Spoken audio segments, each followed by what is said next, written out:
अभी तक हम मानव तंत्र के बारे में पढ़ रहे थे, उसी को आगे बढ़ाते हुए आज हम पढ़ेंगे अंतःस्रावी तंत्र के बारे में। उसके पहले हमारा ये जानना आवश्यक है कि अंतःस्रावी ग्रंथियां होती क्या हैं। तो अंतःस्रावी ग्रंथियां वे ग्रंथियां हैं जो अपना बनाने वाला जो पदार्थ है उनको बिना नलिकाओं के द्वारा सीधे ही रक्त के माध्यम से सभी अंगों तक पहुंचा देती है। या आप ये कह सकते हो कि ये नलिका विहीन ग्रंथियां होती हैं। जैसे रक्त को पहुंचाने के लिए अलग से नलिका बनी हुई है, रक्त की श्वसन के लिए अलग से नलिका है, भोजन की अलग नलिका है, लेकिन जो अंतःस्रावी ग्रंथियां है उनसे बनने वाले स्राव रक्त के माध्यम से ही पूरे शरीर तक पहुंचते हैं। अब मानव के अंदर ऐसी कौन कौन सी अंतःस्रावी ग्रंथियां हैं, हम उनका अध्ययन करेंगे। हाइपोथैलेमस है, पीयूष ग्रंथि है, पीनियल ग्रंथि, थायराइड, पैराथायराइड, थाइमस, अधिवृक्क, अग्नाशय, अंडाशय और वृषण है। सबसे पहले हम बात करते हैं हाइपोथैलेमस की। देखो, हम पढ़ चुके हैं मस्तिष्क के बारे में, तो हाइपोथैलेमस कहाँ स्थित होता है बताओ? कौन से शरीर में किस जगह स्थित होता है? मस्तिष्क में होता है ना। मस्तिष्क में देखो किस जगह स्थित है, ये रहा। अब हाइपोथैलेमस जो है उसको मास्टर ऑफ मास्टर ग्रंथि भी कहते हैं, मतलब मास्टर ऑफ मास्टर ग्रंथि। मास्टर ग्रंथि का भी मास्टर है। कैसे हैं कि इससे दो प्रकार के हार्मोन निकलते हैं, एक तो मोचक हार्मोन निकलता है, एक निरोधी हार्मोन निकलता है। मोचक हार्मोन तो क्या करता है, जो पीयूष ग्रंथि है उससे निकलने वाले हार्मोनों को स्रावित करवाता है, ठीक है, कि कितना निकलना चाहिए। और निरोधी हार्मोन क्या करता है, उनको रोकता है कि हाँ बस इतना ही हमारी बॉडी को चाहिए और नहीं चाहिए, तो उसकी मात्रा को फिक्स करता है कि कितना चाहिए। तो हाइपोथैलेमस से कितने प्रकार के हार्मोन निकलते हैं? दो प्रकार के, मोचक हार्मोन और निरोधी हार्मोन। हाइपोथैलेमस कहाँ स्थित होता है? ये हमारे मस्तिष्क में स्थित होता है। आगे बात करते हैं हम पीयूष ग्रंथि की।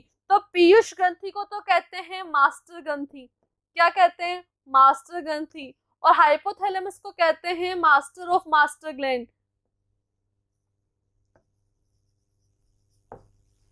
ठीक है ना। ये इसको मास्टर ऑफ मास्टर ग्लैंड क्यों कहा? क्योंकि इसको तो कहते हैं मास्टर ग्रंथि, और इससे भी निकलने वाले हार्मोनों को कौन नियंत्रित कर रहा है? हाइपोथैलेमस कहते हैं, इसलिए इसको मास्टर ऑफ मास्टर कहते हैं। क्लियर? तो इसको मास्टर ग्रंथि क्यों कहते हैं? क्योंकि पीयूष ग्रंथि सभी हार्मोनों का नियंत्रण रखती है। ठीक है, कितना हार्मोन निकलना चाहिए। अब पीयूष ग्रंथि के दो भाग होते हैं, एक तो होता है एडिनोहाइपोफाइसिस, एक होता है न्यूरोहाइपोफाइसिस। और इससे जो निकलने वाला हार्मोन है उसको कहते हैं पिट्यूटरी हार्मोन। क्या कहते हैं? Pituitary hormone. अब जो पीयूष ग्रंथि है वो मटर के दाने के समान होती है। ये भी कहाँ स्थित होती है? हमारे मस्तिष्क में स्थित होती है। आप जो ये देख रहे हैं इस तरह की संरचना, ये क्या है? ये पीयूष ग्रंथि है। और कैसी होती है? मटर के दाने के समान होती है। क्लियर है? आगे हम बात करते हैं पीनियल ग्रंथि की। अब पीनियल ग्रंथि कहाँ स्थित होती है? हमारा जो मस्तिष्क है इसके ऊपरी भाग में स्थित होती है। और कौन सा हार्मोन का स्रावन करती है? ये मेलेटोनिन नामक हार्मोन का स्रावन करती है। इधर देखो, ये हमारा मस्तिष्क है, और ये जो आप संरचना देख रहे हो ये क्या है? अपनी पीनियल ग्रंथि है। कौन सा हार्मोन निकालेगी? मेलेटोनिन। इसके बाद आपके आती है थायराइड ग्रंथि।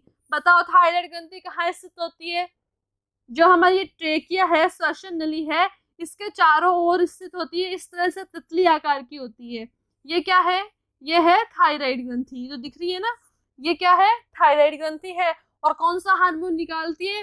थायरोक्सिन हार्मोन निकालती है। कौन सा हार्मोन निकालती है? थायरोक्सिन। हमने स्टार्टिंग में भी पढ़ा था कि अगर हम आयोडीन की मात्रा नहीं मिल पाती है तो थायरोक्सिन हार्मोन है वो अच्छे ढंग से नहीं मिल पाता है, और हमें कौन सा रोग हो जाता है? गलकंड रोग हो जाता है, जिसमें गला लटकना शुरू हो जाता है। इसके बाद आती है पैराथायराइड ग्रंथि। तो जो अभी हमने थायराइड ग्रंथि पढ़ी थी ना, ये ट्रेकिया थी, इसके चारों तरफ इस तरह से थी थायराइड ग्रंथि, तितली नुमा। इसके जो चारों हिस्से होते हैं इसके अंदर ये कौन सी ग्रंथि स्थित होती है? पैराथायराइड ग्रंथि होती है। और ये क्या, कौन सा हार्मोन निकालती है? निकालती है पैराथायरोक्सिन हार्मोन। कौन सा हार्मोन? पैराथायरोक्सिन, या इसको पैराथ हार्मोन भी कहते हैं। इसके बाद आपके नेक्स्ट ग्रंथि आती है अग्नाशय ग्रंथि। यह भी हम पढ़ चुके हैं कि अग्नाशय ग्रंथि अंतःस्रावी और बहिःस्रावी दोनों प्रकार की ग्रंथि है। ठीक है। अब इससे कौन कौन से स्राव निकलते हैं? इससे एक तो इंसुलिन हार्मोन निकलता है और एक ग्लूकागोन हार्मोन निकलता है। और आपको ये भी पता है कि अगर रक्त के अंदर इंसुलिन की कमी हो जाती है तो हमें मधुमेह, डायबिटीज हो जाती है। होती है कि नहीं? क्लियर है? आपसे पूछे अग्नाशय ग्रंथि से कौन सा हार्मोन निकलता है तो इंसुलिन निकलता है। अब बताओ अग्नाशय कहाँ है? ये क्या है? ये हमारा अमाशय है। अमाशय के नीचे वाली जो संरचना है वही क्या कहलाती है? अग्नाशय कहलाती है। आगे हम बात करते हैं अधिवृक्कक एड्रिनल ग्रंथि की। अब ये देखो, जो हमारी किडनी होती है ना, ये जो किडनी है, इस किडनी के ऊपर स्थित होती है क्या? एड्रिनल ग्रंथि। ये जो ये वाली संरचना देख रहे हो ना आप, ये क्या है? ये एड्रिनल ग्रंथि है। और दो प्रकार के हार्मोन निकालते हैं, एड्रिनलिन और नॉन एड्रिनलिन हार्मोन। इसको आपातकालीन हार्मोन भी कहते हैं। जब हम संकट में होते हैं, विपत्ति में होते हैं, उस समय यहाँ से निकलने वाले हार्मोन ही क्या करते हैं? हमारा शरीर को संतुलन करते हैं, ठीक है। या फिर आप ये कह सकते हो, जब हम बहुत ज्यादा गुस्से में होते हैं तब सबसे ज्यादा कहाँ से हार्मोन निकलते हैं? तब अधिवृक्कक एड्रिनल ग्रंथि से ही हार्मोन निकलते हैं। इसके बाद देखो थाइमस ग्रंथि आती है। थाइमस ग्रंथि इधर देखो कहाँ स्थित होती है? ये हमारे महाधमनी के और हृदय के ऊपरी भाग में, यहाँ हमारा हार्ट होता है और ये हमारी महाधमनी है। इसके यहाँ मध्य में क्या स्थित होती है? थाइमस ग्रंथि होती है। इस थाइमस ग्रंथि की एक खास बात यह है कि जब यौवनारंभ शुरू होता है तब क्या होता है? ये ग्रंथि छोटी होना या विलुप्त होना या निष्क्रिय होना शुरू हो जाती है।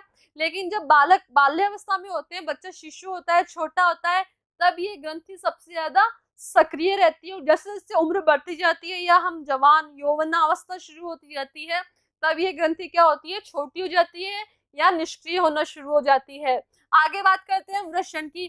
तो आपको पता है वृषण एक नरजनन तंत्र का भाग है और कौन सा हार्मोन निकालता है? टेस्टोस्टेरोन हार्मोन निकालता है, जो कि नर जनन तंत्र का एक महत्वपूर्ण हार्मोन है। और क्या करता है? ये शुक्राणुओं का जो निर्माण हो रहा है उसको नियंत्रित करता है। या फिर नर के अंदर आप कह सकते हो लड़के के दाढ़ी मूंछ का आना, आवाज का भारी होना, जो नर के लक्षण हैं उनको क्या करता है? उनको नियंत्रित करता है। इसके बाद आता है अंडाशय। ये भी आप पढ़ चुके हो कि मनुष्य के अंदर एक जोड़ी अंडाशय मादाओं के अंदर स्थित होता है और अंडाशय से दो प्रकार के हार्मोन निकलते हैं, एक तो एस्ट्रोजन निकलता है, एक प्रोजेस्टेरोन निकलता है। और ये भी क्या करते हैं? मादाओं के अंदर जो उनके लक्षण हैं उनको नियंत्रित करते हैं, जैसे स्तनों का विकास होना, आवाज का पतला होना। ये सब किसके कारण नियंत्रित होते हैं? मादा के अंदर तो अंडाशय से निकलने वाला एस्ट्रोजन प्रोजेस्टेरोन और नर के अंदर क्या है? वृषण से निकलने वाला टेस्टोस्टेरोन हार्मोन से नियंत्रित होते हैं। इस तरह से अब तक हमने हमारे मानव तंत्र के लगभग सभी तंत्र पढ़ चुके हैं। तो आपके अब तक हमने जो पढ़ा है उसकी क्विज ली जाएगी, तो अच्छे से पढ़ के आना, ठीक है। Thank you.